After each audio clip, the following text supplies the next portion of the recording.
I do want to get all of your takes on what some call flip-flop, some call a 180-degree turn. Listen to this. I said, here's the problem with NATO. It's obsolete. I said it was obsolete. It's no longer obsolete. We're going to have a great relationship with Putin and Russia. Right now, we're not getting along with Russia at all. We may be at an all-time low in terms of relationship with Russia. How do you feel about Look at the dates there. The dates are a year apart.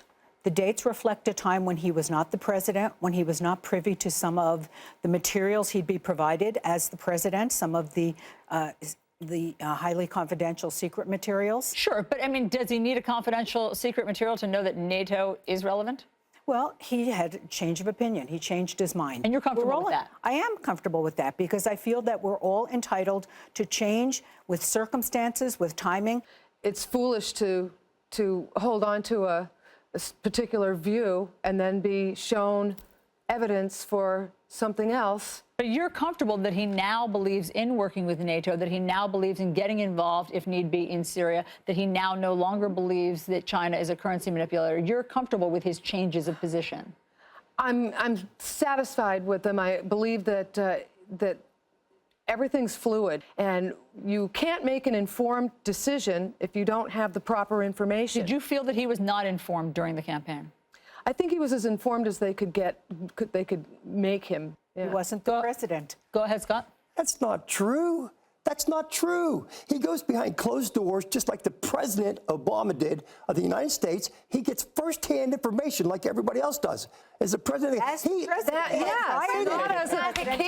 That's a bunch of crap, and you all know it. It's a bunch of crap. Let me calm down here.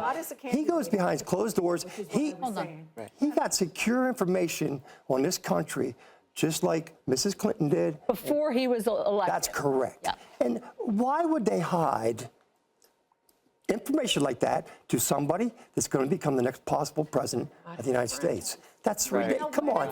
I know you just all of you. She was Secretary of State, so she was be kidding me. Already no, Paula. They got classified briefings. He did. Once they were the nominees, they got classified briefings. I'm comfortable, Alex. Hold on. Alex, you're comfortable with his shifts in position. Except for the Chinese currency. Why not? Thing. Why are you comfortable with that one? Because China is a currency manipulator. So why is he saying now, no, they're not? Because, unfortunately, he needs China. Exactly. That's but exactly you know what? right. But you see, but here again, that sometimes you have to negotiate.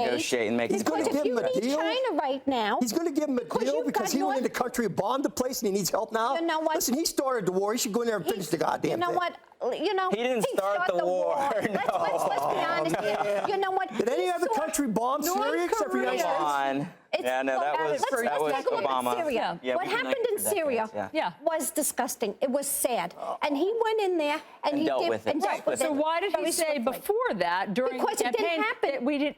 Wait, there have been attacks on civilians for years. I get it. So why was he hands off then? But what did Obama do in all this? Obama had that red line. Obama's not the president of the United States. And Obama didn't bomb the country. Back in history, but why Trump are you did. comfortable with Mr. Trump's shifting positions? Because at this point in time, he had a situation where he had to deal with. And did we want to take the chance of the next day taking these people, these poor innocent people, and gassing them again? So, Craig, how are you feeling about all of this? I mean, I know that you've been listening intently to your fellow panelists. And I'm going to say, you know, Donald Trump, President Trump,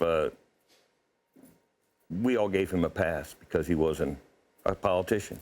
But he's starting to fit the bill. But he's also human. And I have to agree with some of these other panelists that we just can't sit back and let a leader of a country annihilate their population. Are you comfortable with where the administration is today on North Korea? I'm not. Go ahead. What are you doing? I'm not, plain and simple, because you know what? If these panelists believe, some of the panelists believe, that he gets the wrong information and goes into North Korea and does something stupid, it could be detrimental to this country. It really could. Are you comfortable with the tough talk against North Korea? You know what? I'll take any tough talk from President Trump if he's going to back it up. But he's not backing it up. What can we do, though? We've got a leader of a country that has been flaunting the fact that he has these missiles and he sends them out. Do we have to wait until one of them is nuclear tipped and takes out one of our allies? Absolutely not. Do we have to wait for that? Then I have to agree that, you know, we as a country need to say, you know, we're not going to turn our head anymore. You know, this is something that I'm very passionate about. You think tough talk will take care of that? Look, I don't know about the tough talk. Okay. So what do you Well, first you have to talk and try to come to a resolution. And I mean, the guy's a maniac. He's insane. But I know you're talking about Kim Jong. Yeah. Not Trump. I hope so. I'm glad you clarified that. But if you don't sit down and talk and you start with the weapons, then there's no chance to try to get a resolution here and try to make peace.